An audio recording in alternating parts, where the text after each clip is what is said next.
The video you are watching is PDS 70, Disk, Planets and Moons. It's not the big disk that's attracting the most attention. Although the big planet-forming disk around the star PDS 70 is clearly imaged and itself quite interesting. It's also not the planet on the right, just inside the big disk, that's being talked about the most. Although the planet PDS 70c is a newly formed and, interestingly, similar in size and mass to Jupiter. It's the fuzzy patch around the planet PDS 70c that's causing the commotion. That fuzzy patch is thought to be itself a dusty disk that is now forming into moons, and that has never been seen before.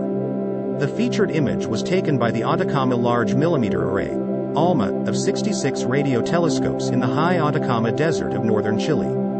Based on ALMA data, astronomers infer that the moon-forming exoplanetary disk has a radius similar to our Earth's orbit, and may one day form 3 or so Luna-sized moons, not very different from our Jupiter's 4. For daily video updates, subscribe to Only Facts.